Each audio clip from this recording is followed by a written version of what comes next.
So, hello, everyone, and welcome to our third installment in the series The Future Now, which is being offered to you by the Center of American Studies at the Romanian American University in Bucharest.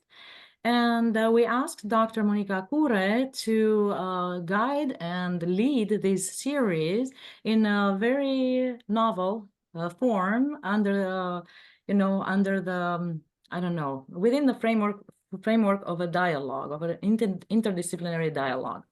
We welcome students and professors to this series. We have a description on our website, and more in the series is coming. So Dr. Monica Cure, oh, by the way, I'm Simona Livescu. I'm the director of the Center for American Studies. Many people know me already. Whoever doesn't know me, please come visit us at the center, and we'll let you know about more of our activities, such as scholarship for students, participation and collaboration with the Center for Artificial Intelligence with Dr. Lukic, and so on, with the Computer Science School, Dr. Alexandru, and the Dean, Alexandru Tăbușcă, and so on. So I will, without further ado, I will introduce you a little bit, Dr. Monica Cure. There's a lot more to say that I'm going to impart right now. So again, she can tell us more about herself after my very, very short introduction. Dr. Monica Cure is a Romanian-American writer, literary translator, and dialogue specialist. With over 15 years of interdisciplinary teaching experience in universities in the US and abroad, Dr. Cure has developed a question-based philosophy and methodology of dialogue that she terms collective dialogue. She has lent her skills as a dialogue specialist internationally to organizations such as the Milken Institute, the Los Angeles Change Collaboration, and the US Embassy in Romania, and she is also the founder of Exchanging Words. She is a two-time Fulbright grantee and the winner of the 2023 Oxford Weidenfeld Translation Prize. And Dr. Cure will introduce Dr. Simon Radford, whom we welcome today, and we look forward to listening to. Thank you. Yes, thank you everyone so much for coming to tonight's online event, Understanding Others in a Rapidly Changing World. And I can think of no one better to talk about this subject than Dr. Simon Radford. He is the Director for Policy and Programming at the Milken Institute in Europe, a nonprofit, nonpartisan think tank. Simon received his Ph.D. from the University of Southern California in Political Science and International Relations after earning degrees from Brown and Cambridge. Before joining the Milken Institute, Simon enjoyed a varied career in academia, strategy consulting, investment advisory, and not-for-profit ventures with the aim of generating social impact. He's also an elected representative in the UK local government, working on issues from local climate change mitigation to chairing the London Borough of Barnet's pension fund. So Simon is joining us tonight from London. Thank you so much for coming. No, thank you. I hope I'm wearing appropriate colors for Romania. So I did my best already to try and impress the audience. I should say as well, I have a 2-year-old and a 4-year-old. So imagine everything I say is about 25% better from when I normally have a full amount of sleep. So just get my excuses in early. No, that's amazing that you're, again, thank you so much for being here. So I thought we'd just start off by you telling us a little bit more about, what do you do at a think tank and how did you get to where you are now? So there's always a tendency how did you get to where you are now, to draw a nice smooth line. Of course, it's lots of sort of zigzags, backwards and forwards movements and all the rest of it too. And there's always a question of where do you start? It's also like the problem of biography, right? And it's particularly, I think, hard with autobiography. But let me have a go. Although if you ask me this 1,000 times, I might give you like 900 different answers, I suppose. I guess where to start. So let's start from sort of before I did my PhD. So when I graduated from, or even before, so after I graduated from Cambridge, I wasn't the most studious student. I took the idea that the university is about experiencing everything to do with the university and reading everything other than what I was told to read and turning up to lots of things apart from what I was told to turn up at. But I very much enjoyed my time. And so I had a year out after undergrad to work out what to do next and to make sure I had some nice letters from professors to go into grad school. I lived in St. Petersburg for 6 months. And then, as I like to say, I accidentally got selected to run for Parliament in the UK, which was interesting. I thought it would be an interesting sociological experiment to see what it was like to apply to be a candidate. And despite my best, or because of my best effort, who knows, I accidentally got selected anyway to run in a North London seat. I very much cared about opposing the Iraq War at the time. And I was 23. And I was very surprised, of course, when everyone wanted to talk about the local paving stones and dog poo, and actually had very little interest in the Iraq War. And this was a kind of a very interesting kind of, I guess, a transition, or a kind of cold splash of water in the face from the young idealistic student that I was to working out actually what the rest of the world sometimes cares about. You know, there's an old phrase, I think it's David Hume, who said, sometimes people prefer to blow up the outside world than a scratch on their little finger. And there's a little bit about the pain or the annoyances that's close to you versus the existential. And I think we feel that with climate change, for example, and other things, don't we? And so this whole thing about, you know, a cliche as it is about thinking globally and acting locally, that was a kind of a thing which really kind of was understood in a very clear way, I guess, from that experience. I then went to Brown and did my public policy degree. And then I thought I must do something very sensible, something my parents would approve of. And so I went and got a job at Deloitte doing strategy consulting, which was, again, a bit of a rude wake up for someone who wasn't, you know, there were lots of ambitious people who wanted to do corporate stuff ASAP. They were almost came out of the womb wearing a suit and wanting to be president or partner of something. That wasn't really me. My favorite parts of the day was reading my book on the way into work and reading my book on the way out of work, and decided I needed to go back to do my PhD. Went back to USC to do my PhD in political science with a particular interest in the former Soviet Union, democratization, democracy promotion, and energy politics in particular. Really enjoyed my time there. I think probably I would have aspired to be like some people on this call and become a professor, and that was probably the path I was likely to take. But I went back one summer to see my parents and met a girl, and my life changed again. And so moved back to England, realized that I needed to get a job ASAP. London was very expensive. And if I wanted to start a family and get married soon enough, I needed to sort of, you know, so I took the first job I could, which was in investment advisory, which was about looking at funds which invest in startups. I was really interested in what founders do and innovation and imagination and all that stuff. So I wanted to get close to that. Did a bit of kind of change to combine consulting and that.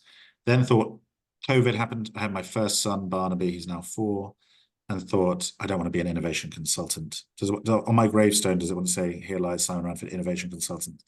So I took a massive pay cut to do not-for-profit venture building, so building charities, advising charities how to grow their impact and their the number of people they service.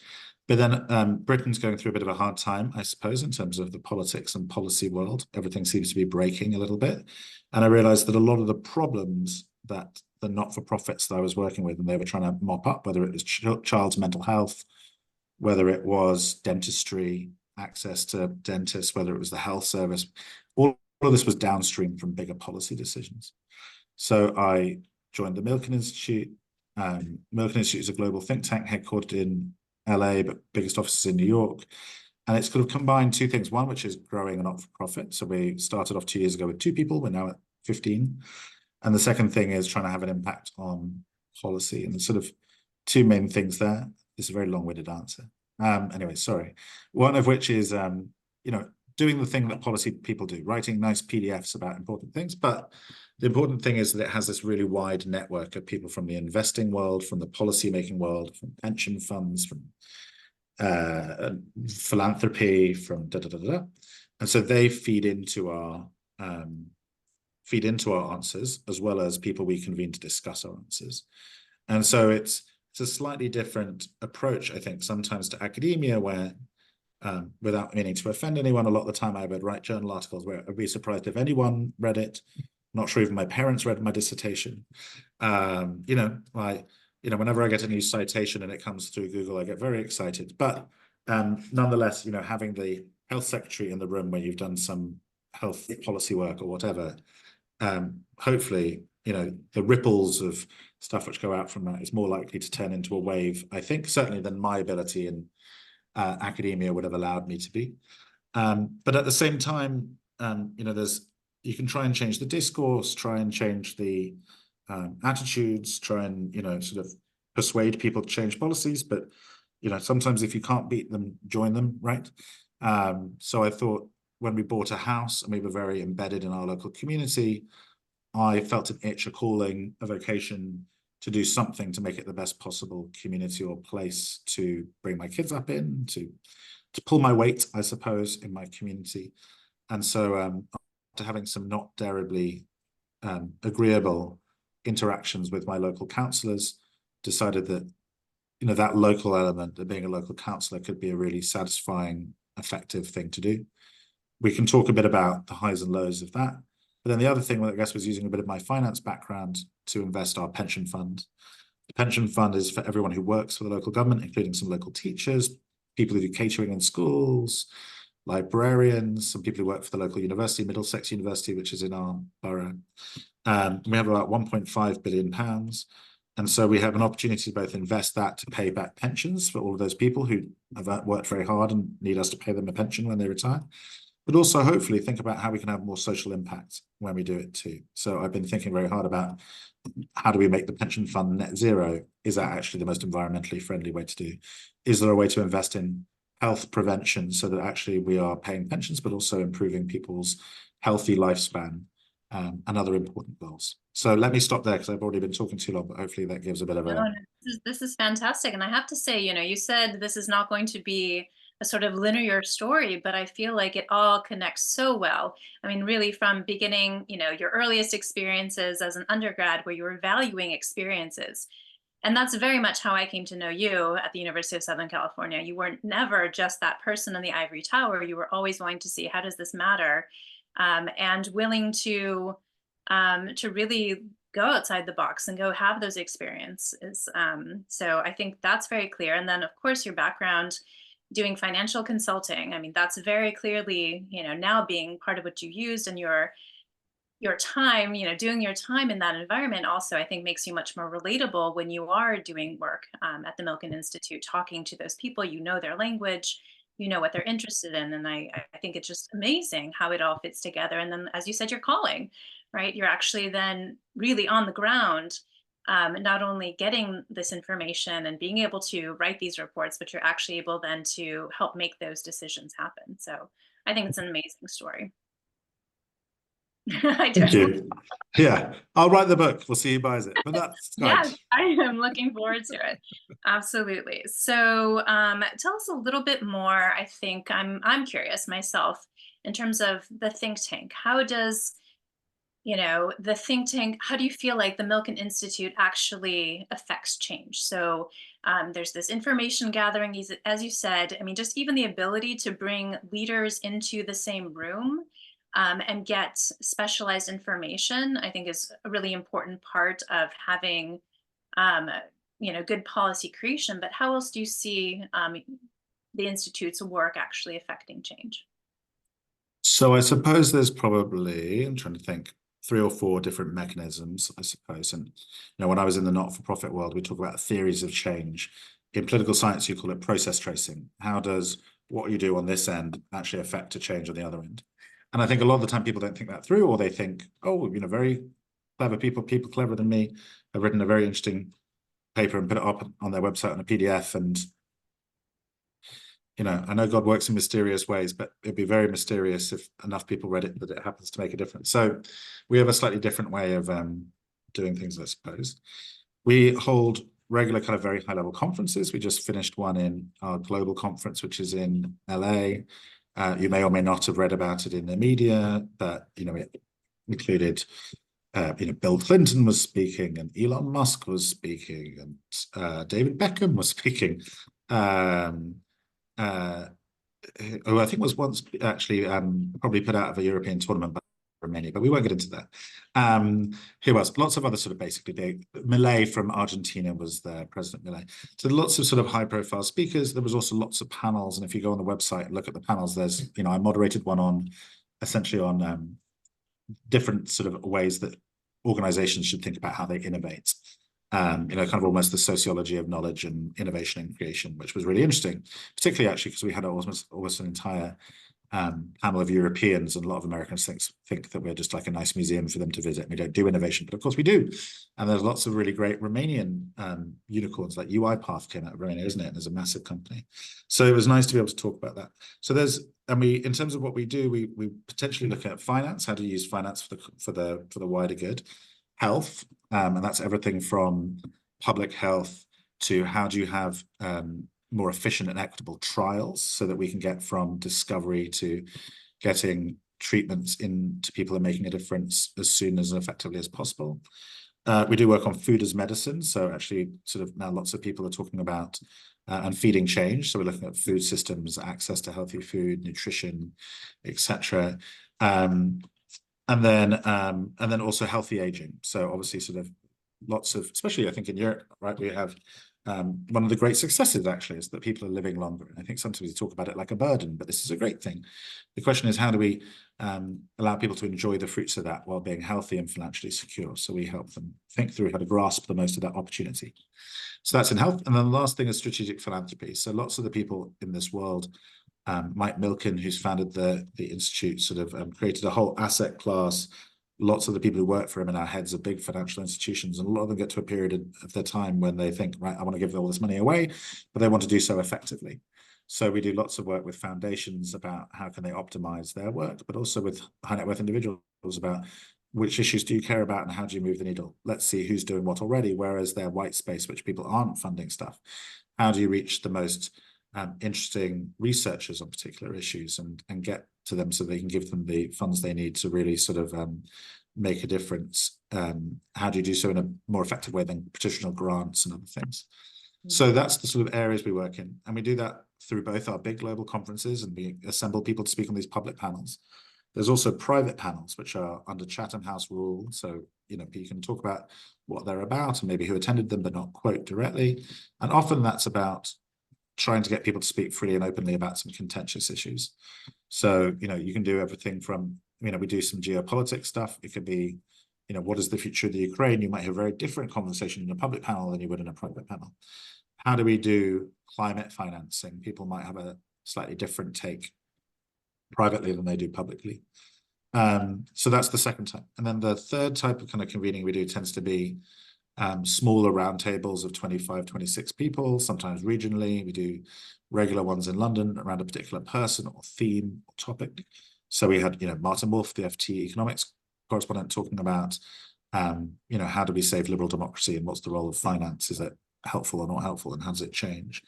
We've had people talk about longevity and how do we go about thinking about that? We've had Gary Kasparov talking about the future of Russia. So some really interesting things too. And then obviously we do our policy work, and a lot of our policy work, we have convenings around that. So we had a really interesting health roundtable recently with lots of leaders in UK health and health systems globally too, thinking about how does the UK invest more in prevention rather than constantly diverting money to very important things, which is treating people and waiting lists and all the rest of it too. But unless you really invest in the front end and prevention, a lot of the time these issues can get worse and worse and worse. And are there innovative ways we can finance it? Are there different mechanisms and ways that we can deliver it? And what does effective prevention look like? So hopefully that gives you a flavor of both the work we do and how we do it, and how it might be slightly different actually from a regular think tank which just bids for grant money and writes a report. Yeah, I think that's so interesting. So just to kind of summarize again, it's the three ways that you talked about, that the information that you gather then affects policy is through these high level conferences, which are thousands of people. But you also have private channels where some of these important conversations that you have change makers in the room, and they're talking more freely about these issues and their views on them, which are often contentious. They're disagreeing, but they're in a safe space created by the Institute to be able to talk about that. And then even smaller roundtables based on specialized issues. And I think already, maybe for some people listening today, I think it's just so encouraging that these issues that you're tackling, first of all, you're very clear about, as an institute, what matters. You feel like these are the issues that are the pressing issues of today. And if you are able to create positive change in these areas, that's going to exponentially improve the quality of life for people around you. I mean, I think another way to think about it is, when I was working with not-for-profits, it was very satisfying in a way that, we're talking about like, maybe one school, and how do you make a school into a health hub so that you can bring in health screening or other stuff in a particular school. And it took the world to set up that thing in that one school. Mm. At one of these conferences, if you divert 0.5% of the pension fund money there into a more socially worthwhile or a more effective way of investing, and equally in getting returns to pay back their pensions, right? So they can lower contribution rates and give people, that's potentially a huge impact over a huge wide canvas. So I think partly it's, you can do a lot in a very small area, or even if you can do a little bit over a huge global thing, so you can actually make a lot of change that way too. Yeah, and I think that part of that is, just even the insight to see which are these, how can that change be most impactful. So when you think about something like a pension fund, I know that, you are, it's amazing that you're able to do this, and you start to really take a moment to think about, this might even encourage more people to be teachers, more people who would actually be the best teachers, but because it seems less secure, the financial security might be an issue, they might not, choose to go into that profession.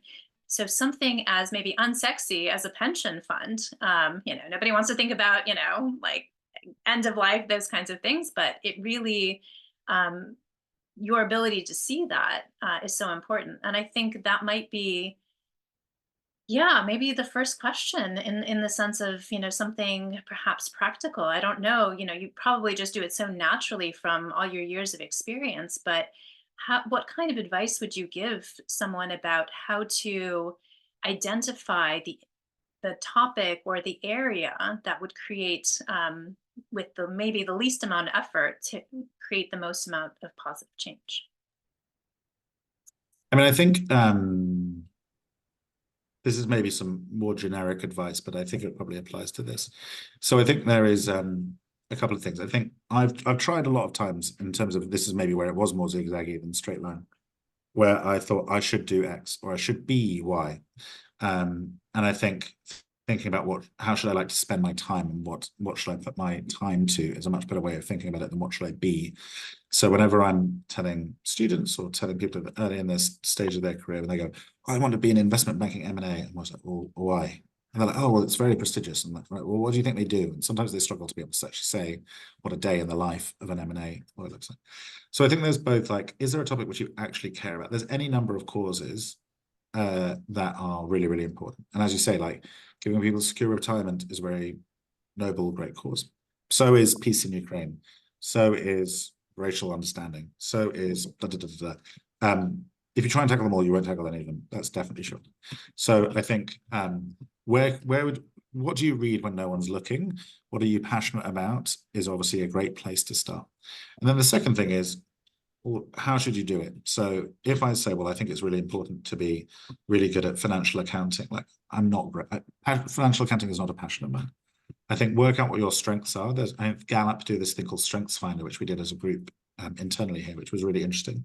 And it's basically one of those things that if you leverage what you're good at and spend a lot of time doing it about an issue that you really care about, you're much more likely to have a lot of success when those three things line up, right?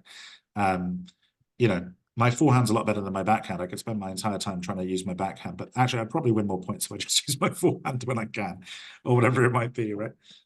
So I think if you can, a lot of my strengths, I think, are about, convening people and knowing who's got interesting insights about which. It's about bringing people together. It's about communicating effectively. It's about writing and researching. It's probably less around sales and other things too, right? Whatever it might be. So I think, working out what you're good at and spending time doing that on an issue that you really care about, and spending your time doing those things is is probably what the advice, and it's as generic as it might sound, so many people don't do that. I think that would be a great way for people to start thinking about where should they invest their time and skills to try and make a difference. No, I think that's really good advice, and definitely, it's one thing to say it, and it's another thing to actually, take tests and have those conversations. What am I good at? As well as, also if people want to put in the chat, about the first part, what is it that you care about? If there are, if you've already decided what those things are, I would love to see those as we, eventually will have a little bit more conversation with the audience as well. But also, walk us through, you already had done so much work in knowing what you cared about and what you were good at, but I'm still really fascinated specifically with this pension fund. Walk us through, in the brief version of the process of how did you, as the new local representative, when was that moment when you were like, this is what I'm going to be spending my energy doing before all else? Sure. So, I mean, I think it's also sort of a bit where, so I'm joining a group of councillors. I was newly elected in 2022. We were in control of the council for the first time. So most of my colleagues had only been in opposition up to that point. And there were some people who had really great expertise in their areas. So my colleague, Paul Edwards, used to be a social worker, had been on the council, scrutinising the work of the person who's in charge of social work for a long period of time. When he took charge of the department that was responsible for social work, he was definitely the right person for the job. He would do a 100 times better job than I would have done when I was first elected, for sure. So again, it's more of a case of, well, what am I good at? Where can I add value to the team, to the group? And on what issue I think, could that be? And so, with a bit of a background in finance, I think a lot of my colleagues, probably it's not their area of particular passion or interest. It's always nice when what you're interested in and passionate about is a little, I mean, it's like liking really random bands. You can always get a ticket or whatever when they're in town compared to if everyone likes the most popular things. So it was kind of a neat fit, I suppose, that way. And then there was the question of, well, sort of, there were lots of people who were just interested in finance as finance. How do we just make the most money for the pension fund? And of course, I have to think about that. But there are maybe a few different ways that you can make money, or you can think about structuring. And one of the things which I've always found fascinating about certain parts of finance, or about the markets, I guess, more generally, is it's a fascinating blend of economics, psychology, sociology, anthropology. How people interact and what the results are is just a never-ending puzzle that is a very intriguing one, which I don't think I could ever get to the end of, but I feel like I, inch by inch, discover more about all the time. And so how do you navigate this in a way that allows you to look after people at the same time is both, I think, a very noble thing, but also a very intellectually satisfying thing. How do you structure, a fund so that you are making sure you are taking the appropriate risk, but also being safe when you need to, while also investing in stuff that can make a difference? Like that's, I'd be lying if I was said it was, there wasn't a selfish element of it. I think I love spending time thinking about it. Like that's something I get out of it, as well as, the satisfaction, I suppose, that someone gets their check in the mail. I wouldn't say that's selfish. Well, maybe not. I just am I love doing good for other people. That's not selfish. No, but maybe then I'm not communicating because I think maybe it is, or maybe we just disagree. But I think sort of spending time thinking about it is sometimes its own reward without even necessarily thinking about the impact. Then let's put it that way. That sounds even Like less. yeah, maybe, I don't know. If you did jigsaw puzzles, but it somehow made checks come in the mail every month, but you just love jigsaw puzzles, maybe you just do jigsaw puzzles. I mean, I think it's always a similar thing to that, right? But anyway, so that's where it sort of fitted into that. What's also been lovely is no one really asks you much about, if you knock on a door. I spend a lot of time obviously in my area, which is called a ward in terms of local government stuff, knocking on doors, asking people what they care about. One person has ever brought up pensions, which, considering the financial implications for the council, is always one of those really interesting things, like a bit like the Iraq War when I was younger, which is what's important isn't always what's urgent, or what's urgent isn't always what's easily understandable, or what's emotionally resonant isn't always what's it's sometimes hard to see cause and effect. Probably even lots of people don't think the local council pays pensions, right, or whatever. But if you really muck it up, you can have a big thing on people's lives. And so what's interesting, of course, is that I get a regular diet of other things, from trying to work on everything from can we replace the dead tree at the end of the road to my nan needs social care, or not sure how to go about it, to whatever it might be. So there's also a sort of a regular diet, I think, there, and it's also a regular connection to people who, receive the pensions too. So it's kind of nice when you're able to see the beneficiaries of what you're doing, as well as, and the people I work with in the council all the time, the officers, they're the people paying into the pensions who want to receive it one day too. So that's always a kind of a nice aspect here in terms of a nice reward, I think, for the work you're doing. I mean, I find it really interesting that um, when we're talking about, getting accurate information, and that includes what do people care about, there's actually, what I'm hearing you say is it's almost just as important to then communicate afterwards, what you gathered as a result. So this idea that, you gathered this information from people in the community, but you also had your own information, and then I'm sure, there was this campaign afterwards to say, okay, we've gathered this information and here's what we're doing as a result, which might have been, not initially what people were thinking, but we're very much, it's very much about them. Do you find that communication part is crucial to the entire work that you do? Yeah, I think there's also a wider thing too about sort of as a role of a politician, right? How do you communicate? Like, I think there's a certain amount of a burden on us in terms of thinking about as a politician, because people come with certain preconceived ideas. Now, I don't think it will shock anyone here, and I doubt that we're so culturally different in the UK and Romania to say that politicians aren't always the most popular people in any room. In fact, even if they're the only person in the room, they're not always the most popular person in the room, right? And so if you can show that you are that you will go the extra mile, and that you do care about what people think, I think there's an old American phrase, I think, you don't fatten a pig by weighing it, right? I know that one. You know that one. And so they always think that people are obsessed by the weighing the pig, the votes. But it's cheesy to say, but if you do good work and you bring people with you and you talk to people and you show you care about them, you don't always necessarily have to agree. Sometimes you can't agree. Sometimes residents don't agree with each other, right?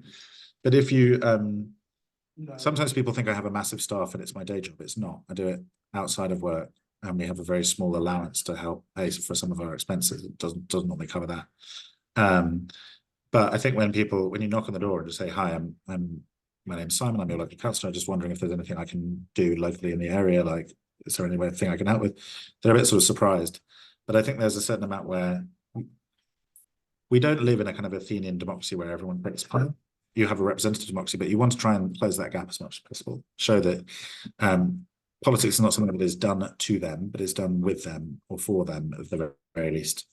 And so if you can restore a bit of trust there, then maybe they give the next person a break. Maybe they give someone else a break. Maybe they decide to participate more broadly. There are lots of people, I think, who've tried to make a change by emailing someone and not getting a result, and then wind up they can get a result. And I think it gives them a sense of power and agency over their lives that is not just is a sort of more profound thing about giving them a bit of, I don't know. But I think there's also a sense that I'm trying to counteract a stereotype, maybe, I think, in terms of how you conduct yourself. And I think there's also how we design our institutions, I think, are really interesting here too, because, right, I think it was Rousseau, I'm going to get philosophical. Rousseau said the further the political bond is stretched, the weaker it becomes. One of the great things about being three people who represent a relatively small ward of people, I mean, I got elected with just over 2,000 votes, right? Is that you can knock on almost every door if you can, or at least hopefully people are home, right? You can go to the Christmas fete at the local primary school. You can actually interact a lot with people. I always think that if you're even a member of parliament, right? But even if you're a US senator or whatever it might be, when you represent hundreds of thousands of people, it's just harder to play that role. And that's why I think being in local government, as unsexy as it often is actually the most satisfying, because there is that sense that you're really embedded in a community and which you are part of, and you're doing it with people rather than making some decision for some imaginary person who doesn't really exist, if that makes sense. Mm-hmm. No, I think that's really important, and I absolutely think for a Romanian audience, everything that you're saying very much connects. And having that, of course, representative democracy, where it's almost, an expectation that you won't know the person representing you, and almost, I think, a time of maybe even just defeatism. Well, if I can't know, then who does it what does it matter who it is anyway? And this is a year in Romania where there are 4 elections on multiple levels. So this is very much a hot topic, a real question. And yeah, I think I'm sorry we don't have more politicians in in this room to hear you talk. But I'd love to hear a little bit more, and maybe this is the last question before we open it up to people in the room as well. I would just love to hear a little bit more about maybe how your work on the local council maybe even informs your work at the Milken Institute. Because again, the scope is, the level is very different. One is very local, very specific, very concrete, and the other one is much more global, more abstract, I'm sure at times, and just on a much wider scale. So I'd love to hear more about that. No, it's more complementary maybe than one might think, I think. So, for the pension fund, we're thinking, do we want to invest in timberland? We get carbon credits. What are carbon credits all about? Do they actually result in decarbonization? There's in terms of the pension fund, there's things which we are investing in globally. I mean, even some of the timberland projects, might be taking place in the Democratic Republic of Congo. Is that something which is being done alongside the communities there? Is that something that's being done to the communities there? Is that something which is genuinely decarbonizing? Is it not? So there are some of these big philosophical questions that clearly we need to make a decision on locally. And so that is actually very much a win-win in terms of helping one side inform the other. Then there's also, we're doing some work at the moment. The CEO of GlaxoSmithKline, GSK, announced our global conference last week about a project which we're doing called Project Prevent, which is about healthcare prevention. And we're starting in the UK to think about how we expand vaccinations and other things, amongst other preventative interventions. And, me thinking about, well, how would we do that in Barnet? Are there local not-for-profits we would normally, if we had the money, we would partner with to deliver that? Are there specific communities who are particularly hesitant about these sort of interventions who we need to engage with? Or is this something which we've been on a national level? That informs, I think, some of our thinking, or if it doesn't involve our thinking, it might influence who we go and speak to. And so sometimes I think, when you work with a think tank where you have Bill Clinton and Elon Musk talking, you think we must go speak to the person with the biggest title, with the biggest paycheck, da, da, da, da. Actually, I think this reminds you that, sort of both, you need to be thinking about how it works down the chain to action on the ground locally. And therefore, there's probably people who, further down the telescope, you should make sure you're speaking to if you're going to design something that's actually going to work.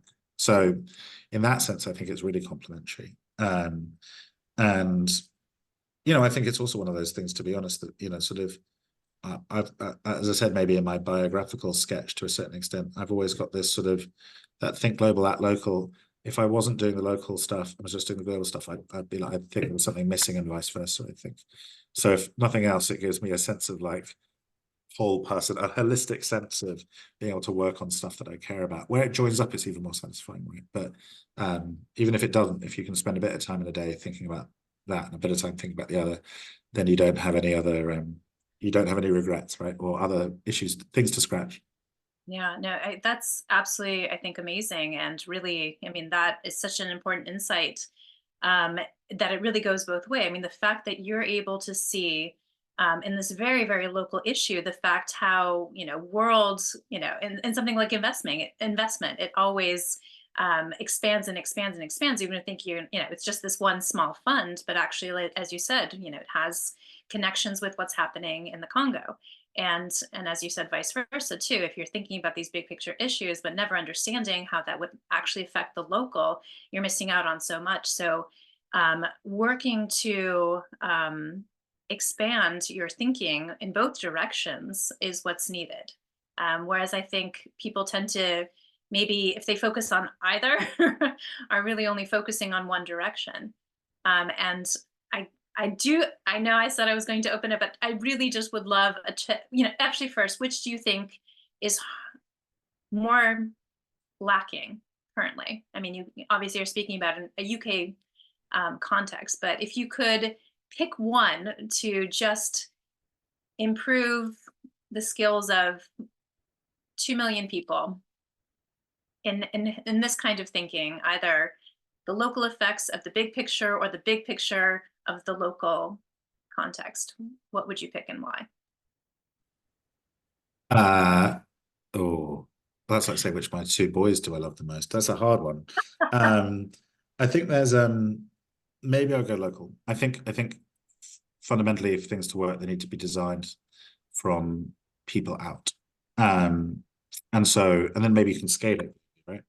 But I think there's I work with a lot of people who work for a big global consulting firm, that probably the one you think of when you think about big global consulting firms. And they have very much this sort of like, well, traditionally, I should say, to be fair to them, have this very like top-down approach to problem solving. Let's get the Harvard grads and the Stanford grads to figure it out and tell them what the answer is. But actually, that are disrupting the big businesses that used to hire those people are doing the sort of rapid testing with people locally, in local markets, and rapidly evolving and testing solutions and then trying to scale them up. So if I had to choose, I'd start local and work out rather than big and try and zoom into the local. Yeah, I mean, that's what's coming to me just in this moment is also just the message of that sentence. When people are getting asked these questions, they start to understand how their ideas and their understanding of the context can actually have an impact. Because I think so many times people in the local communities, and especially if they're not right in the city, I know in Romania it's a big issue in rural environments, they just think they're so disempowered in terms of actually affecting any kind of change. But being asked to be able to contribute to this bigger picture and being shown that they matter, I think absolutely will also then have an exponential effect. Can I but I know you want to throw it open and now I'm delaying it, but can I throw one other thing? In the elections, if you get to talk to a candidate, one question which I think would be fascinating to ask is, did you do local government first? And if not, why not? I think, we have an issue, I think, in politics in general, certainly, I think in my country, let's say with you, that there are lots of sort of people who look in the mirror and see a president or a prime minister looking back. Many fewer who look in the mirror and see a local councillor looking back. And most people go, oh, I don't really want to do that local councillor. So that sounds like hard work and there's not much rewards to one's ego for it, right? Although you do get to go on Zooms with lovely Romanian people, which flatters your ego. But if someone who's done the hard yards in local government first, both because I think they understand how it would affect people locally, I think and that goes back to the previous point, but also I think it increases the chances probably that that someone's probably, hopefully, I think, maybe doing it for the right reasons. So that doesn't mean to say that people who, because of family reasons or other reasons or whatever it might be, haven't gone straight to like the national level are doing it for the wrong reasons. But I think it's interesting to ask people who are running for national government, well, why didn't you think about working in your local community first? I think is a genuinely interesting thing to hear what they would say. And that is an amazing tip, and I'm absolutely taking that. Fantastic. All right, so we're going to let you guys ask any questions that you have in general about, maybe related to the topics that you care about, maybe related to this process of finding information about tough topics. So anything is kind of fair game if there are any questions already. If not, I will have tons more, but you know that. The early 90s Romanian national football team also very, very on brand. Ili Dumitrescu, for those wondering, he was great. Amazing. I don't even know how you know that. All right. Everyone thought I was going to say Georgie Hadji, but no. He's the one that I know. Yeah, there you go. He was amazing. If I may, thank you very much for the interesting and very specific presentation, including a lot of, let's say, personal experiences. I would refer to the title, which actually attracted me to participate, understanding others in a rapidly changing world. And my question would be, from your perspective, which are the main elements that characterize this rapidly changing world? I mean, why do you think the world is changing rapidly from your perspective? Thank you very much. No, a good question and a nice callback to actually address the topic, which is, from as a university student, I used to always get read the question. Yes, so I think I think in international relations, when I used to teach it, we used to go back to almost hunter-gatherer bands, right? And we talk about what is the effective unit, I guess, of analysis, and a lot of it was based on how easy or difficult is it, I guess, in terms of facilitating interactions between the units. Can you say that once more? Yeah, so if you went back to the beginning of time and you looked at, in international relations, you often start with what are the first units you might look at, and it might be hunter-gatherer bands, and then they become, discover agriculture, and they become sedentary, and then you think about city-states, and then you think about nation-states, and you think about, and most of the time the progression from one to the other is due to technological change and how easy or hard is it for people to interact with each other rapidly or not. I mean, generally, there's not a lot of social strife. When a group go along, there's lots of food and they don't interact with very other people. They're pretty happy. Things become harder when there's, lots of technology. People are rapidly bumping into each other and there's scarcity, for example. I think where I find, it's a kind of interesting, I suppose, is, we have Brexit, for example, which happened largely because I think of people's fear of change. In many ways, you could also argue the opposite, that, because we've had a very stagnant economy, it was also partly because it wasn't changing enough. But that created a certain amount of fear. I think, we've had immigration, for example, in the UK. It's actually gone up from about 150,000, I think, a year around when net positive immigration. During Brexit to now about 750,000. I think, we're having gentrification and urbanization. We're having question marks around, do we build on our green belt, which is the area of green parkland around London, which is where I live and partly where I represent. What does the housing crisis or the environmental crisis, which one do we solve first? I think the rapidity of change, and that's obviously the change in technology, the change in people's ability to move, and that I think obviously capital's ability to move quickly, and what that means, people's needs to update quickly, more rapidly their skills. The fact that people used to have careers, now they have jobs, and they need to navigate that. I think, a friend of mine, Rob Colville, wrote a book, I think it was called something like, Why is Everything Getting Quicker, Quicker? And it's that second derivative change that I think really throws people for a loop. And, if you look at the big 5 personality things, which, when I did political psychology, we looked at a lot. And you can remember them because they spell the words ocean. O stands for openness to change. And equally, there are some people who are not open to change. So it's a one axis. Conscientiousness and not conscientiousness. Extroversion, introversion, agreeableness, disagreeableness, and neuroticism and not. There are people who tend to be very high in terms of openness to change. They tend to be on the left of the spectrum. They tend to be more socially liberal. They're more comfortable with rapid change. There's also people who are not as genetically who they are. In many ways, sometimes it's very highly heritable, by the way, these personality things. So a lot of time you get it from your parents. There are a lot of people who are very frightened and unnerved by change, and a lot of times I think part of my role as a local councillor is helping people feel like they have agency and control, and help them to navigate and understand the changes that are happening around them. Often that's when you get backlash, or you get people who are scared, or whatever it might be. So I think those are sort of, if that's not too philosophical, but I think that's I think the movement of people, technology, capital, and actually the rapid turnover in land, if you want to talk about the sort of factors of production, all of those are changing pretty quickly. I think they unnerve people, and I think a lot of the time is, how do you maintain a sense of community, maintain a sense of control, maintain a sense of urgency, and help people embrace the change rather than be scared of the change. I hope that answers the question somewhat, goes some way too. Yeah, I also think in as I'm hearing you talk about this, in terms of gathering information about people, it also sounds like this particular quality of openness to change or not openness to change already gives you so much information about someone as you're making decisions about something related to the issue that you care about. I think that for you, your thought process, again, is probably much more automatic than that.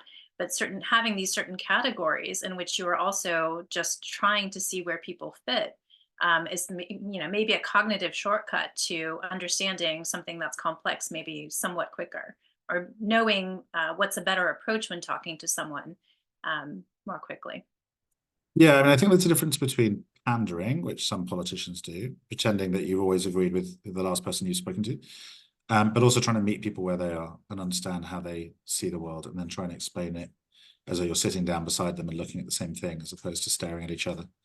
And so I think thinking about the psychology and, and equally understanding a bit about their history, it's always nicer to start a conversation with understanding a bit more about them, how long they've lived in the area, do they have kids, what issues do they care most about, before you then launch into how you're going to help them. And part of that, I guess, is understanding that emotional quotient and psychological background and how they see the world, and therefore being able to meet them on those terms. So yeah, I think that maybe speaks to that a bit. Great. Any other questions? So again, I have tons. Maybe before, if there's someone else, I also want to say this last thing that you just said, Simon, this idea of sitting down with someone before discussing a bigger issue. Again, for you, it's this rare ability, which I think we can all develop, in that relationship between the local and the bigger picture, right? The specifics, the concrete, the personal. I mean, that's all kind of in the same package, and then being able to take that and go to the wider picture, and then come back. And it always is this back and forth that creates this meaningful connection, and that creates this meaningful work. And yeah, without seeing one or the other, you wouldn't have that. I'm also going to ask a very practical one, and that is, where do you get your sources for news? If so much of what you do is also finding out what's important, how do you find out, where do you get your information? And I would even love kind of like you've mentioned, literal conversations with people, literally knocking on doors. What else have you found to be useful as you do information gather? It's a tough one. My habits have changed a lot over the years, I think. I think I used to, I was one of those weird kids who aged 12 used to read the Times at like the breakfast table, I think there's I don't really read newspapers as much as I should do, or, well, maybe, I don't know. I just don't read newspapers as much anymore, I think. I spend my time probably, again, as you say, talking to people about local issues, I think, but also then trying to talk to experts in a particular field, or reading a lot, I think, about it. I also, I think one of the tips I was given, which I think is a good one, is if you can't teach it, you don't really understand it. So I think there's lots of stuff which particularly people like me, sort of can go, oh, yes, monetary policy or whatever. And then you ask them, I think there was a clip actually, one of Biden's advisors being like, why do you have to issue government debt in the bond market? And he was like, I think a lot of the time I'm also trying to think, well, what's that sort of proximal zone of not understanding a particular topic, and how do I find a very easy way of breaking it down so I know that I understand it and can relate it to someone else? And so a lot of the time I think I'm reading a book about central banking now. I'm reading a book about UK fiscal policy. I've got too many books. But I'll read foreign affairs or something as well. I'll try and occasionally keep up with the academic literature on something. And occasionally, when I need a mental health break, I'll read some fiction, which makes me happy. But yeah, a lot kind of information. Yeah, also because I'm time poor, right? Because I've got a young family, a big voluntary job, and you got to make the most of the time you have. So I was always brought up to have a book in your pocket. The great thing about having headphones and a phone is now you have many books in your pocket. So I try to make the most of my commute to do that as well.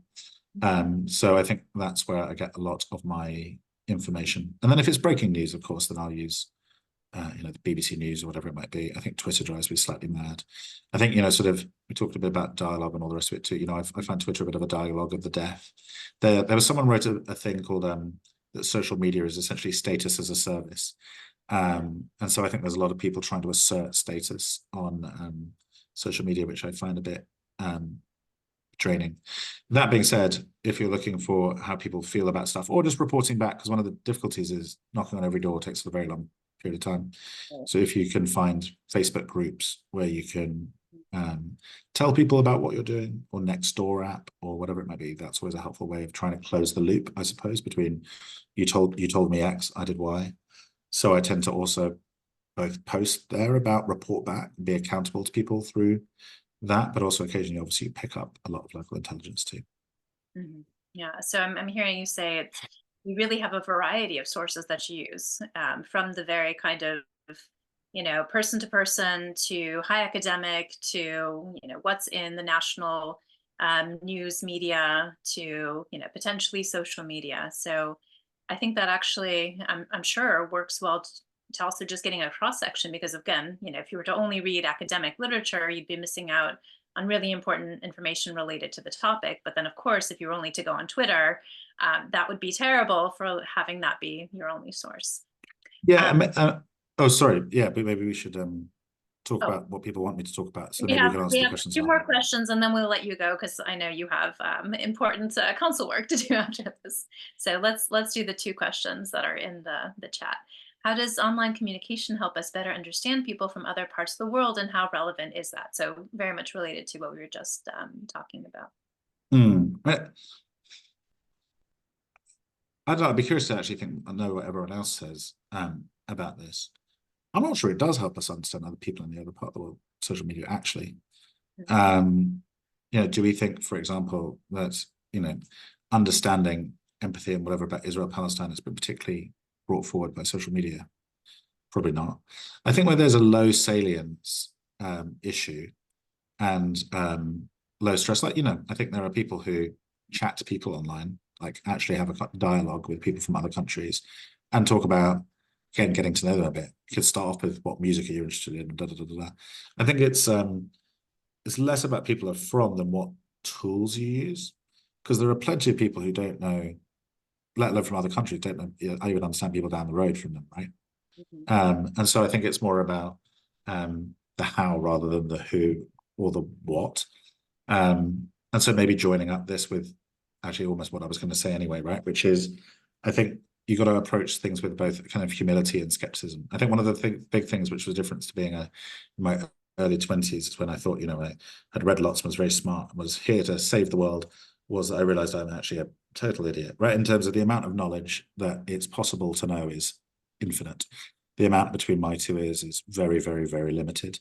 And there is stuff about all kinds of different things that I would learn huge amounts from by just downloading and talking to all of you about any number of different topics.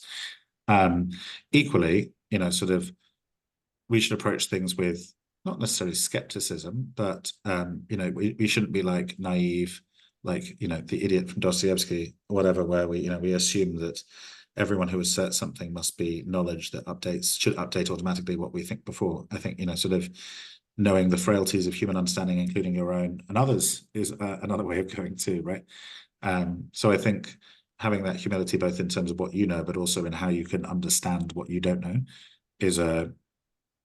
And then if you bring that into interpersonal communications too, I think that means that, again, you're less likely to be trying to assert status with someone else and more interested in actually kind of trying to understand and hear what the other person's saying. That's fantastic. And, definitely relevant to this idea of, how do you understand others? You have to first get over yourself, get over, thinking you already know, so that you actually hear appropriately. And that might be maybe connected to our very final question. And, feel free to answer this as quickly as you need to. The consequences between awareness, social polarization, and disinformation. So how do you what's your, if you could again wave a magic wand, what would be the most important piece, do you feel like, in combating social polarization and disinformation? That's a bit like one of those cure cancer in 3 minutes or less. It's a very big topic. I think to a certain extent it's understanding. Someone once talked about the brain, right? It's a small man trying to ride an elephant, right? I think the first thing to understand in terms of even disinformation is, well, why do people want to believe this? Like, what emotionally is this tapping into?